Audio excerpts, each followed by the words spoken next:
You should go outside and see. It's getting so late. Why hasn't the wedding party arrived yet? My parents and relatives were in a visible state of distress. They paced back and forth near the edge of our small town, craning their necks to look down the dusty road, a mixture of anticipation and worry etched on their faces. We waited for hours. As the sun began to set, my father dispatched several groups of our neighbors to the next town over, asking them to inquire near the Harrison family's home. Eventually, the terrible news made its way back to us. The Harrisons had called off the wedding. My father was overcome with a quiet, simmering fury. His hand came down hard on the dining table, the sound echoing in the silent house. He said they had gone too far, that this was a calculated insult to our family's name. Without another word, he found the matchmaker who had arranged the union and led a small group of relatives to the Harrison home to demand some kind of explanation. When they arrived, however, the gates were locked and their calls went unanswered. My parents returned home that night looking utterly defeated, their bodies weary and their spirits crushed. The very next morning, both of them fell ill from the stress and humiliation.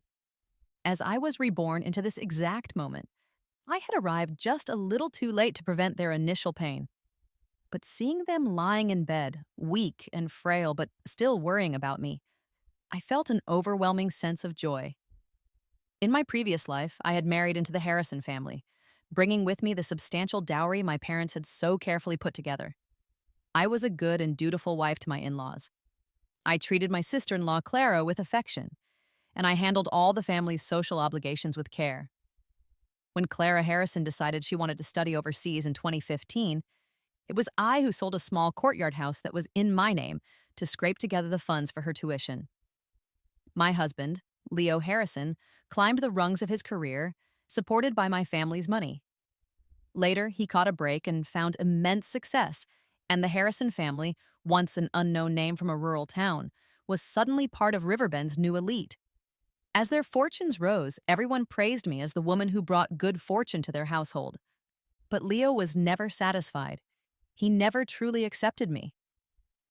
The latter half of our marriage deteriorated under the constant barrage of his anger and complaints. "Eleanor, I truly regret marrying you," he would shout. "You deliberately gave Ethan that money so he could make Isla get an abortion. You ruined her life." By then, he had already brought Isla Thorne back from another country. The two of them would appear at public functions as a pair, acting intimate and loving, with no regard for my dignity as his wife. My once kind mother-in-law and what I thought was a considerate sister-in-law would always try to placate me. "Eleanor, you have to be more understanding," they'd say. "Times have changed. What wealthy man doesn't have a few women on the side? The fact that my son still keeps you, the wife who was with him through the hard times, is already a great kindness." Even my own son eventually stood against me, confronting me directly. "Mom, can't you just be content? Isla can't have children. She isn't going to fight you for the inheritance. She just wants a title. What's the big deal? Go ask around. Which wealthy family doesn't have a few illegitimate children? With Aunt Isla around, Dad doesn't have the energy to mess around and have more kids with other women. What more could you possibly want? Do you have any idea how hard it is for me to manage everything between Grandpa, Grandma, and Aunt Clara?" I didn't know what I was still dissatisfied with. All I knew was that every time my aging parents saw a news report about Leo's latest scandal, they were heartbroken. My father, a retired soldier who believed men should bleed but never cry, would weep silently in the dead of night, hiding it from my mother. He passed away with his eyes wide open, unable to find peace. That one failed marriage had torn apart the people I loved most.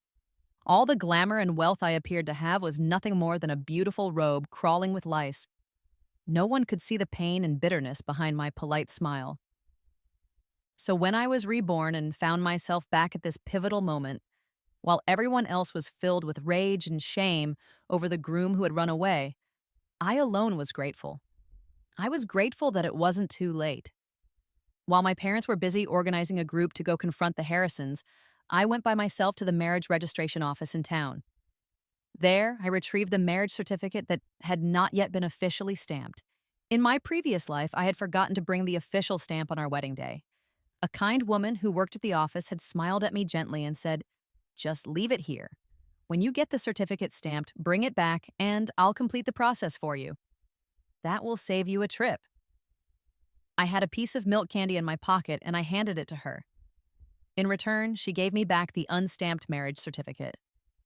Thank you, I said, bowing deeply as tears streamed down my face. On the bus ride home, we passed by a secluded alley and a familiar scene caught my eye. It was Leo, holding Isla Thorne tightly in his arms, his face alight with joy. Isla, this time, I won't let you go through it alone. I'll take responsibility as the father. She blushed, her face glowing with affection. But when Isla's eyes met mine by chance, a look of panic crossed her face. I turned my head away, feeling nothing. The Leo Harrison of my past was no longer my concern. He always believed that the baby Isla carried was his. Only she and I knew the truth. It wasn't. The child belonged to her university professor, a refined and elegant man who was already married. The two had fallen in love and their affair had become intense, but the man ultimately chose his career over their relationship and left the country with his wife, disappearing without a word and leaving Isla completely abandoned. When Isla discovered she was pregnant, she was devastated and desperate. She turned her attention to her loyal admirer, Leo Harrison. She planned to get him drunk, hoping to trick him into sleeping with her and pass the baby off as his. But I had walked in on them and stopped her just in time. Isla Thorne fell to her knees before me, sobbing and begging for mercy. Eleanor, I'm begging you. Please lend me some money. I'll get rid of the baby. I'll use Leo's classmate's name to check in at the clinic. I swear no one will ever find out. I'm not sure what I was thinking in that moment. Perhaps it was a sense of sisterhood, or maybe I simply pitied her for falling in love with the wrong man. Whatever the reason, I kept her secret. When Leo sobered up, he assumed he had just had a one-night stand with his long-lost first love. When he later found out that Isla had an abortion and could no longer have children, he was only heartbroken for a few days before accepting it. At the time, he had just started at his new job and was relying on Isla's professional connections. He and I began our own relationship in secret. Later, he came to resent me deeply for what he thought I had done, accusing me of using my position to pressure him. He held on to that grudge and hated me for it, which is why he went out of his way to humiliate me in public for years. In the end, there were no winners among the three of us. Now that we had all gone our separate ways, I suppose things had finally returned to how they were meant to be. After Leo abandoned the wedding, my father was consumed by guilt. There had originally been two potential suitors for me. He had favored Leo, saying he was a man destined for great things, that his potential was limitless. He was right about Leo's future success in my past life, but even so, I didn't want him anymore. I thought about it carefully. In this world, it's still expected that women get married. Even strong, independent women who remain single for decades are subjected to gossip and judgment, let alone in this era. Since I had to marry someone, I decided I would rather choose the safest, most dependable option. When I told my father I wanted to marry Julian Croft, he was completely taken aback. Sweetheart, let's think this through properly. There's no need to tie yourself to just these two men. I can help you meet other people. But I shook my head firmly. Dad, it's him. Just ask him if he's willing to marry me. Thinking back on my past life, I was fairly certain he would be. Back then, when Julian found out I was getting married, he had rushed over to see me, drenched in sweat. But when he saw me standing there in my red wedding dress, he simply turned and left without a word. Afterward, I received a transfer of money every year, along with all sorts of practical necessities, all sent from the same place, though the specific address was always removed. I checked. It was the garrison where Julian had once been stationed. 10 years later, the packages stopped coming. I assumed he had finally moved on and started a family of his own, and I was genuinely happy for him. It wasn't until decades later that I learned the truth. He had died in the line of duty. His name was engraved on a tombstone at the Martyrs Memorial Cemetery. Next to it, a small line of text read, "My eternal love, Eleanor." Some people cast me aside like broken glass, while others used every last breath of their short lives to love me. I looked up at the man sitting stiffly across from me. In my past life, this was the day he had turned and walked away in silence. In this life, for some reason, He had stood outside my house all day, watching me quietly. Julian, it looks like today is your unlucky day. I want to get married, and you're still single.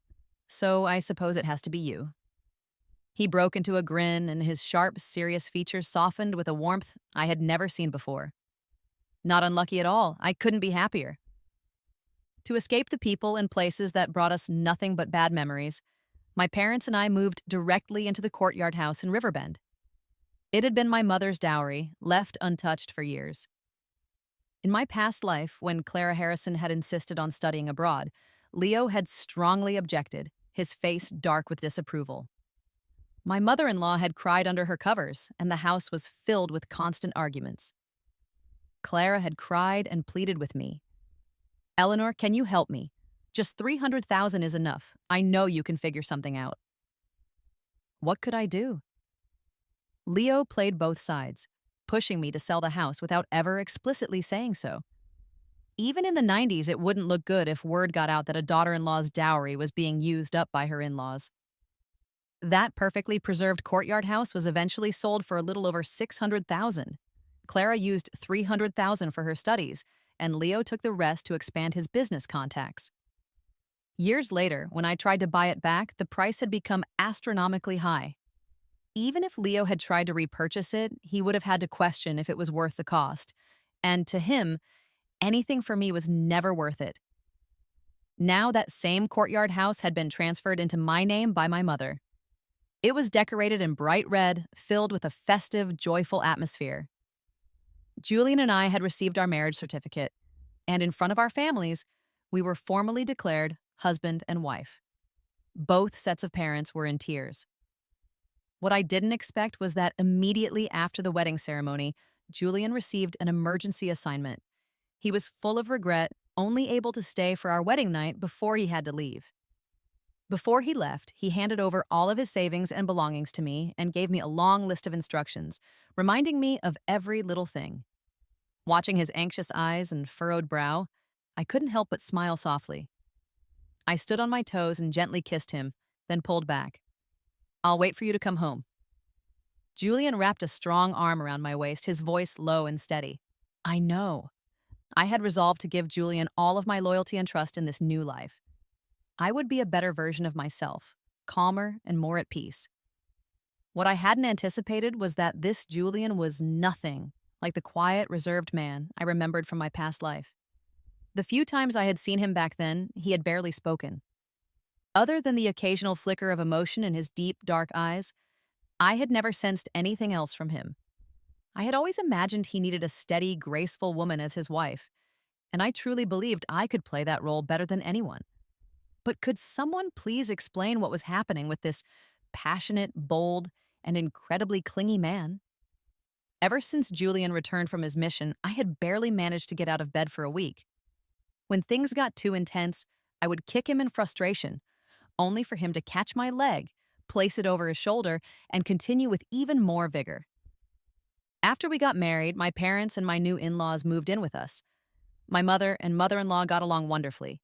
They even bought the neighboring houses next to our courtyard. Every day, the four of them would play chess, knit, and cook together. They never interfered in our lives, only watched over us with quiet, loving support. Lately, there had been a very noticeable change in the food on our dinner table. Stir-fried eggs with chives, spicy pork kidney stir-fry, goji berry chicken soup. My face turned a little redder each day, and I found myself keeping my head bowed at the dinner table. But Julian, as thick-skinned as ever, was still in the mood to critique the food. Mom, the soup is a bit salty today. Dad, that fish you caught has a bit of a muddy taste. Next time, you should keep it in clean water for a couple of days before cooking. No matter what he said, both sets of parents just nodded and happily agreed. Julian, smug and cheeky, would lean over and whisper to me, "Thanks to you, I can ask for anything. If I wanted the rabbit from the moon, I bet Dad would figure out a way to catch it for me."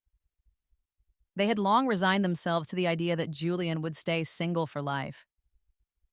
I shyly pinched his waist, but he didn't even flinch. Instead, he leaned his face closer. "Sweetheart, how about a few more kisses right here?"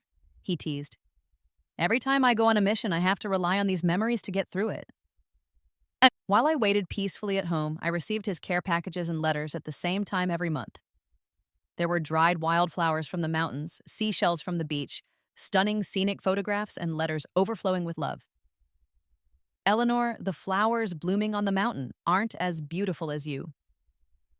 Eleanor, I whispered I love you into a conch shell. Can you hear my voice? Eleanor, even the clouds in the sky look like your silhouette. I miss you so much. Eleanor, I love you. Julian had arranged every part of my life so carefully and securely that I no longer needed to run around managing the household like I did in my previous life. I didn't have to worry about the groceries for 5 people, Clara's grades, or what herbal medicine my mother-in-law needed to drink each day. I didn't have to get up early to serve anyone or stay up late cleaning up after them. Just like my maternal grandmother, I had a pair of skillful hands. No matter how intricate a pattern or technique, I could understand it with a glance and reproduce it perfectly. In my past life, Leo's boss, a cheerful and blunt older woman, loved the trendy clothes she saw in magazines from Hong Kong and Taiwan. Leo had asked me to help him. I had just finished my postpartum confinement when I had to drag my exhausted body to her house to make exact copies of the styles she liked. Every year, I made tailored outfits based on that woman's tastes, never once disappointing her. Over the decades that followed, whenever Leo faced any difficulties, that same senior woman would step in and solve them, often before I even had a chance to ask. She protected his business empire, clearing every obstacle from his path. Later, after she retired, Leo never visited her again, not even a single phone call. When I brought her a newly made coat, that legendary woman, now elderly, was lying in a rocking chair outside. She looked at me, smiled, and sighed. Eleanor, you're so honest and sincere. What are you going to do in the future? Thinking about all the good Julian had done for me, I decided I needed to return the favor, at least a little. I found out that Julian's commanding officer's mother, a graceful old lady, had a special interest in the history of traditional regional dresses. I seized one of the rare opportunities we had to meet and worked tirelessly, staying up all night to handcraft a few pieces for her. When I pulled out the garments to show them to Julian, his eyes turned red with emotion. His lips pressed together tightly as he tried to hold it in. He said, "Sweetheart, I'll earn my own future. I married you to give you a happy life. Believe me, I can do this. You just focus on what you want to do. If making clothes is your passion or your career, I'll support you. Just don't do it for me. That should never be a burden for you." Looking at his warm, vibrant face now, and remembering the solemn, grieving photo on his tombstone in my past life, I couldn't find the words. My heart was overflowing with love, but all I could do when I opened my mouth was gag and heave. I was pregnant. The news hit Julian and both of our families like a tidal wave, shocking and dizzying, but full of immense joy. My in-laws went to our ancestral home in the countryside that very night to kneel before our ancestors and give thanks. Thank you for blessing this unworthy grandson, Julian. He's finally done something useful. Before heading back to his base, Julian, always shameless, bragged loudly. "Old man, you're the one who should be kneeling. Without my wife, our family line would have ended with you." Before he could finish, my mother-in-law smacked him out the door with a feather duster. Julian returned to his post reluctantly. Far from creating any distance, my in-laws threw themselves into taking care of me. When they heard that free-range eggs from the countryside were more nutritious than store-bought ones, they even rode with my mother all the way back to the village to buy some. That evening, before they even stepped through the door, I could hear my dad's booming voice from outside. "That damn bastard! I'll kill him!" First, he ran away from the wedding and humiliated us, and now he has the nerve to ruin Eleanor's reputation too. He's looking for death. "Honey, get out of the way!"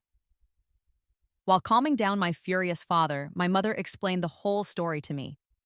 They had run into Leo's mother while passing through his village.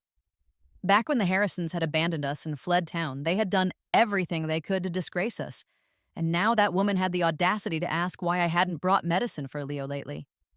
She said his medication had run out. "Good thing you didn't marry him," my mom fumed. "That whole family is rotten.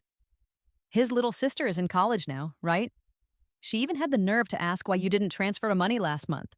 A family of ungrateful snakes. My mom sighed after a sip of water. Your mother-in-law overheard everything. She was holding a basket of eggs and didn't say anything, but I'm worried they might feel awkward about it. We never hid what happened before, but hearing that their daughter-in-law was left at the altar can't sit well with them. If your mother-in-law speaks to you harshly in the next few days, please just bear with it, all right? Your dad and I can tell Julian is a good man. This will pass. Dad got even angrier. Why should she have to endure anything? My daughter didn't do anything wrong. Worst case scenario, she divorces him. I'll take care of her and the baby myself. After that, neither of them said another word. The atmosphere turned heavy. I felt uneasy. Would my mother-in-law tell Julian what she had heard? If she did, would he think I married him because I had no other choice? Would he be angry? Probably. With those worries weighing me down, I tossed and turned all night. When I finally woke the next morning, I noticed my mother-in-law hadn't made breakfast or sent over any food. I wasn't sure if I felt disappointed or relieved. It was hard to say. What struck me as odd was that my parents weren't home either. Before I could collect my thoughts from all the what-ifs swirling in my head, I heard a loud commotion outside the door. This time, we're letting them off easy, but if they start running their mouths again, I'll break that boy's damn legs. Uncle, we're coming with you. Julian isn't home right now. He left Eleanor in our care. If we can't even handle this, what kind of family are we? Eleanor is such a good person, and that witch had the nerve to spread rumors about her. If she doesn't die from anger, it's a miracle. Next time I see that gossiping daughter of theirs, I'm going to rip her mouth wide open. Oh no, I forgot to make Eleanor's meal. What if she goes hungry? It's all your fault. I told you we should have come right back after buying those eggs. Where's the hen and the eggs I bought? Who's holding them? Right here, Auntie. The eggs are perfectly fine, not a single one broken. I rushed to hug my mother-in-law tightly. She later explained that she hadn't taken anything that woman said to heart. The reason she didn't talk back was because she didn't want to drop the eggs in her basket. It's hard for hens to lay eggs in the winter, and she had gone door to door just to gather enough to nourish me. The moment she brought the eggs home, she told my father-in-law and our relatives, and they all gathered to confront the Harrisons and reclaim our family's dignity. They tore through the Harrison household, smashed furniture, shattered doors, and reported the matter to both the local police and the village chief. Leo's mother finally admitted that the things she'd said, that Eleanor had already slept with her son, were all lies made up on the spot. My mother-in-law, a retired schoolteacher, completely abandoned her usual elegance. She grabbed Leo's mother by the collar and slapped her across the face again and again, shouting with each hit, "Eleanor is such a good child. Your son didn't know how to treasure her. If I ever hear you slandering her name again, I'll tear your mouth apart myself." She shoved a few hundred wen bills into my hand. "This is your reputation compensation from that old hag." "And this," she said, handing me a signed apology letter, "is her guarantee." She was crying her eyes out when the police showed up, saying she must have been possessed. "Don't be afraid, Eleanor," she said. "Julian may not be home, but your dad and I will protect you." When my parents heard the news, they rushed over, shocked and filled with regret. They scolded my in-laws, asking why they hadn't taken them along. But my mother-in-law waved them off proudly. "This is our child. We'll handle our own business." The next time I saw Leo Harrison and Isla Thorne was 5 years later, on the streets of Crestmont City. It was clear Leo had taken full advantage of his second chance at life. He was thriving. The two of them wore the latest fashions and drove a sleek car. When they saw me waiting for the bus by the curb, I could practically feel the superiority radiating from them. Leo's face tightened as he sneered. "Eleanor, I just sent out a package 3 days ago, and now you're already here. You've been following me, haven't you?" Without giving me a chance to reply, he tossed a business card my way. "Enough, I'm not in the mood. Come to this address tonight. I have something for you to do." Isla Thorne's eyes flickered. She bit her lip and shot me a bitter glare. Before I could say anything, they got into their car and drove off. A few minutes later, Julian's younger brother arrived, braking hard. "Sis, there was an urgent issue at the company. Sorry, am I late?" I waved him off with a smile. I just got here too. Perfect timing. Let's go. Right before getting into the car, I casually tossed Leo's business card into a nearby trash can. 4 years ago, I gave birth to my daughter, Sophie. Julian received orders to transfer to Crestmont, thousands of miles away. My parents and in-laws couldn't bear to part with their granddaughter, nor did they want to see Julian and me living apart. Everyone was torn, but I wasn't worried. While raising Sophie, I enrolled in college and started a degree in medicine. This year, Sophie started preschool and made her own little group of friends. She had been spoiled absolutely rotten by all four grandparents and had grown so used to the Riverbend climate that she refused to leave with me. After asking for her opinion, Julian and I decided to let her stay with our parents. Meanwhile, I brought my acceptance letter to a program in Crestmont and moved there to reunite with him.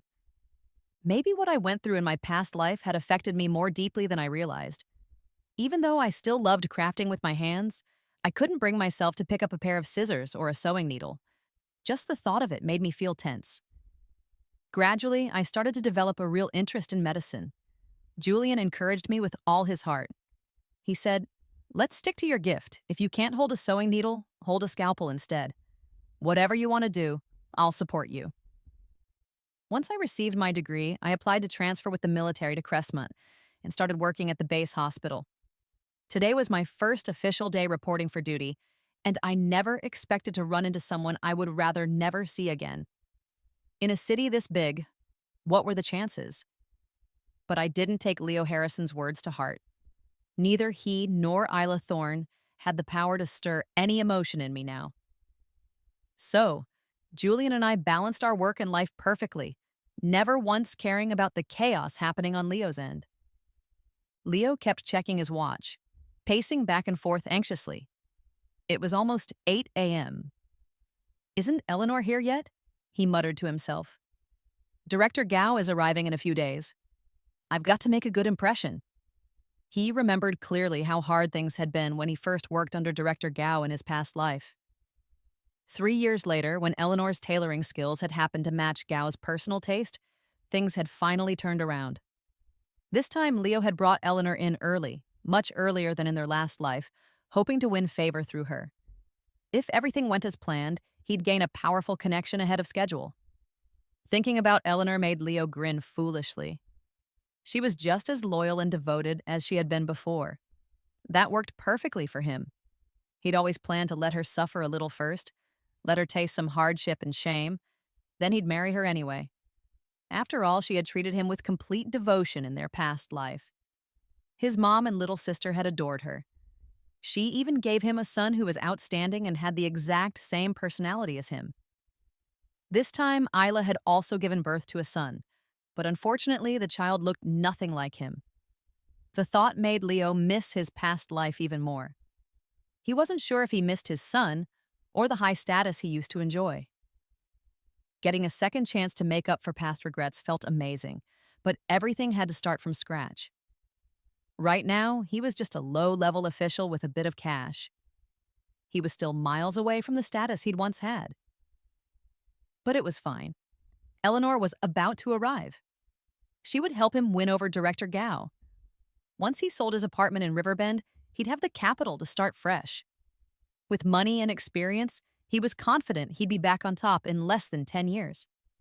As for the rumors from his mom and sister that Eleanor had already married someone else, he didn't believe them for a second.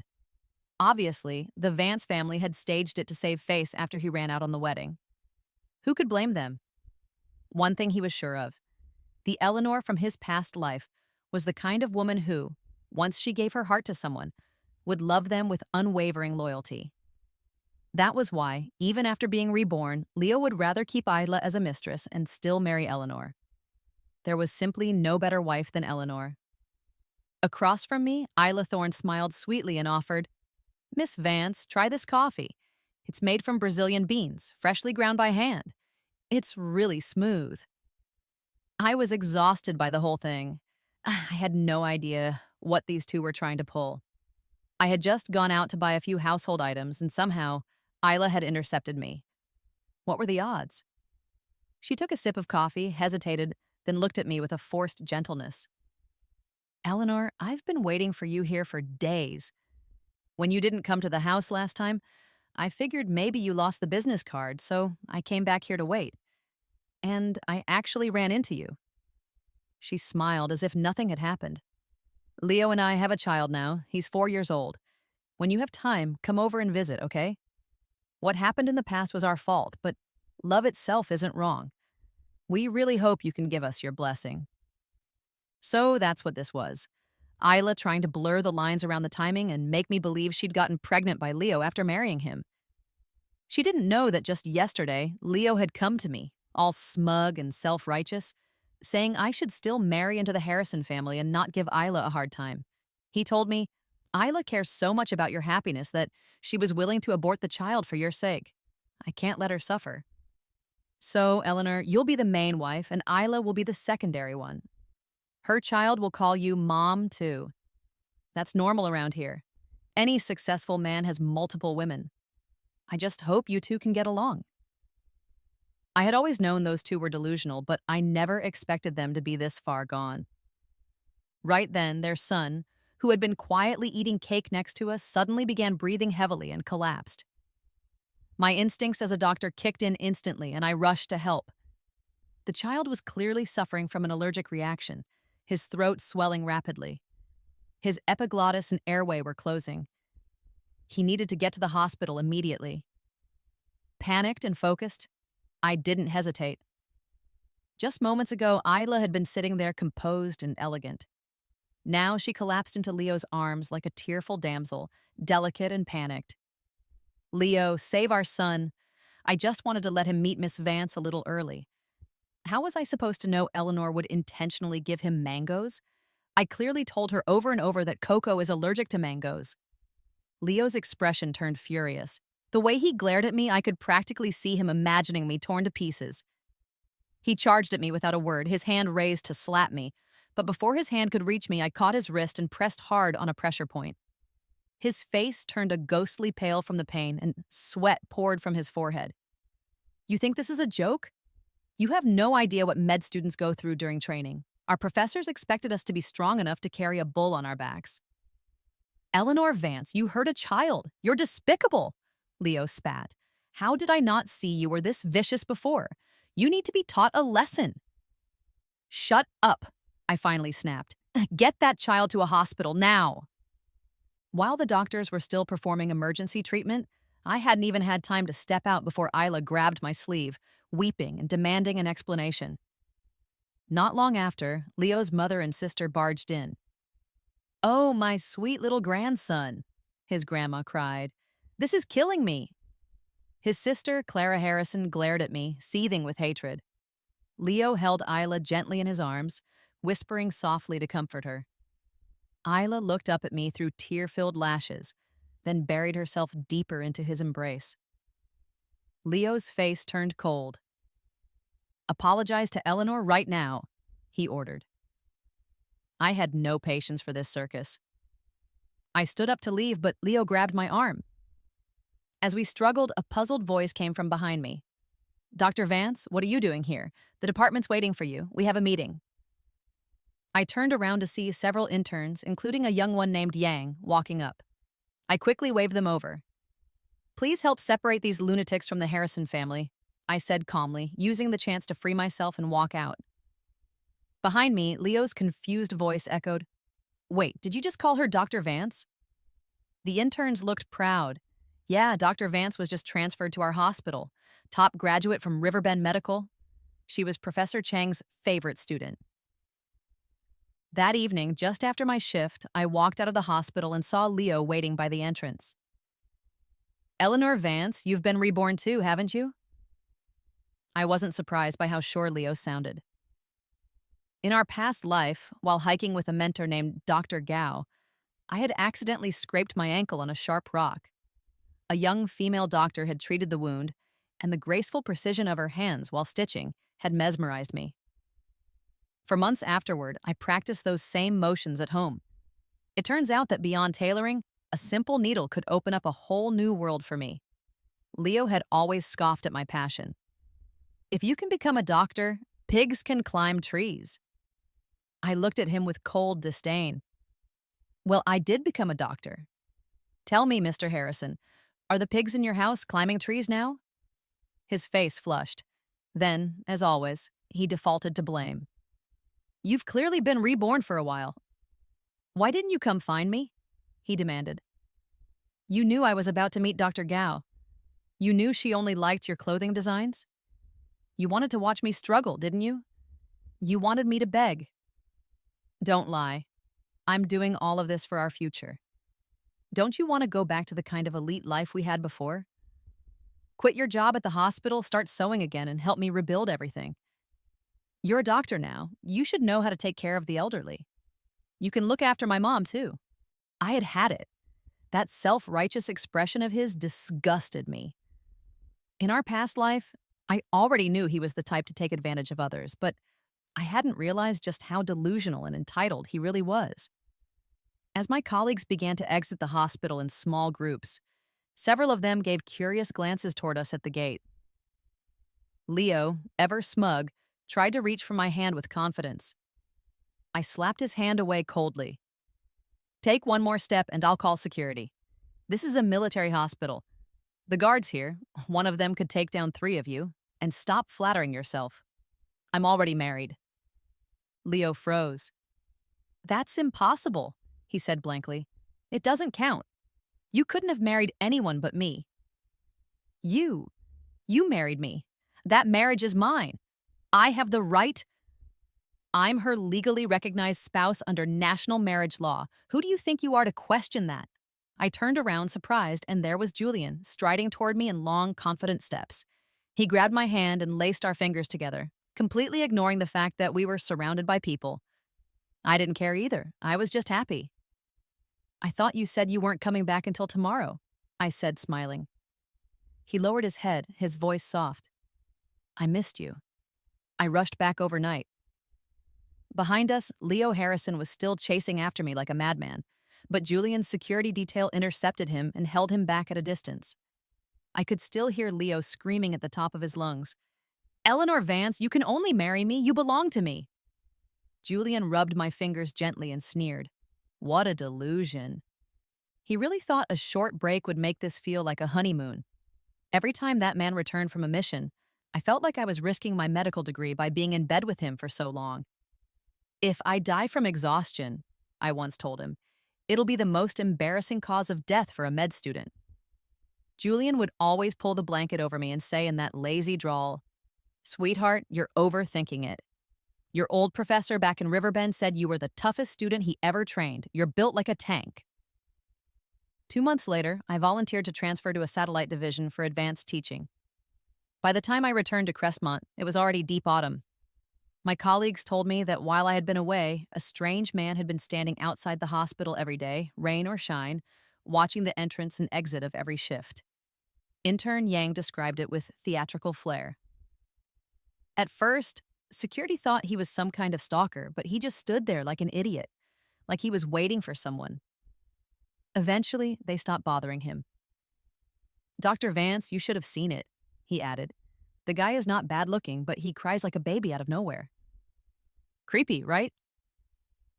After Yang finished gossiping the next day, I ran into Leo Harrison waiting for me again at the hospital gate. Seeing the tense looks from the guards, I raised a hand to calm them. Eleanor, he said quickly, afraid I'd have him thrown out. I was wrong. I was too arrogant. I realize it now. Please come back to me. He was crying as he begged. We were married in our past life for so long. We even had a son together. You should marry me. We even picked up the marriage certificate. I don't care that you left him. I'll take you back. I'll marry you. I looked at him, calm but completely done with his nonsense. Leo, when you ran from our wedding, I was relieved. When I came back to this life, my biggest fear was that I had already married you. The moment you bailed, I went straight to the city and withdrew our marriage application. Leo froze, utterly stunned. I continued. I've been married to my husband for years. We have a wonderful daughter. She's sweet and clever. She doesn't have to play mediator between her dad and her grandma. She's loved completely by our whole family. Thinking back on our past life, Leo tried to smile, but it twisted awkwardly on his face. Eleanor, he said, his eyes red. I admit I was wrong. I only wanted to cool things down for a few years. I never meant to lose you. I wrote you a letter every year, but I just found out Isla was secretly taking them. See, it wasn't my fault. Please, just give me another chance. Think about our son. He was just like me, so smart. Please, Eleanor, I was wrong. His begging disgusted me, but I thought of my promise to Julian. If I didn't keep my cool, Julian had once told me he'd rather take the disciplinary punishment and personally eliminate this clingy pest. So, instead, I calmly laid everything out. Leo, the truth is, you just can't let go of what I bring to the table. I could manage your home and build your professional network. You only realized your perfect dream girl wasn't so perfect after all, and that no one made a better wife than Eleanor Vance. And that son you keep mentioning, the one who looked exactly like you. I'm glad I don't feel anything for him now. He was just like you, selfish, cold, always demanding the world bend for him. Whether you admit your mistakes or not makes no difference to me. In our past life, I fulfilled every duty as a wife, a mother, and a daughter-in-law. Marrying into the Harrison family was the most revolting mistake of my life. You have no idea how many days and nights I spent drowning in regret. By the end, even seeing your face made me sick. And that includes right now. It seemed like Leo couldn't take anymore.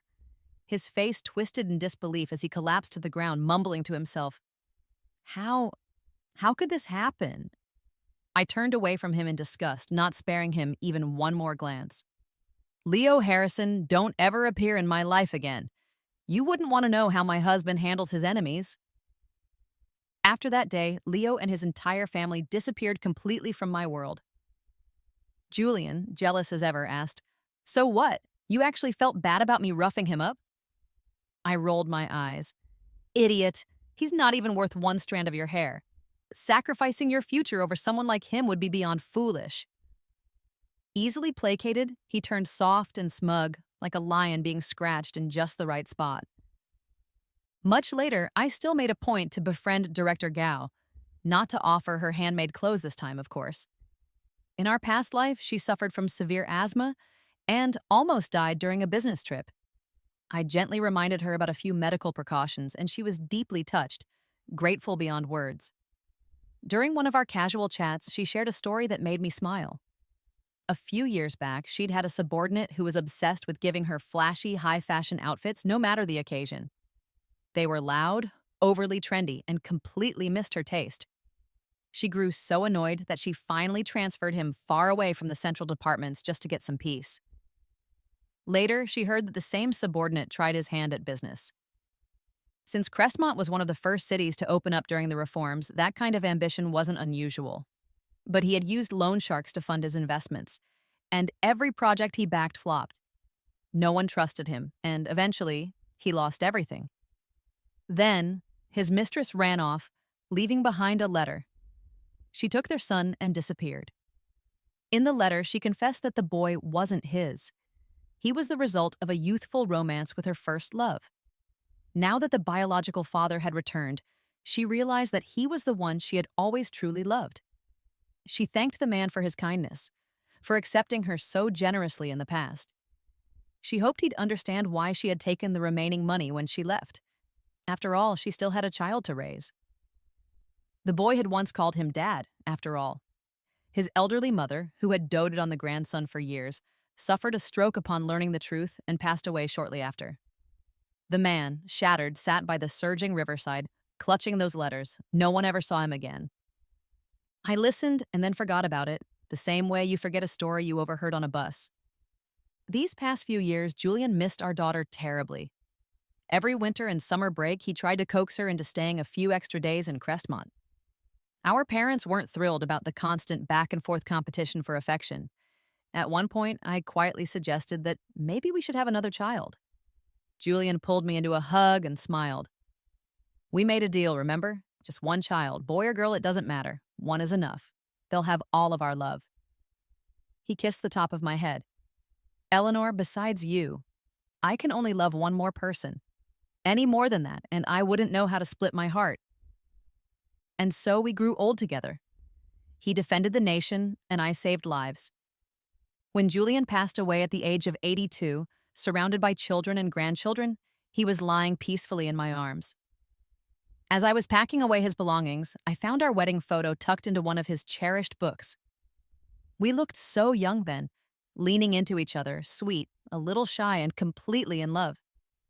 On the back of the photo, in bold, deeply pressed ink, were the words, "Eleanor, my eternal love."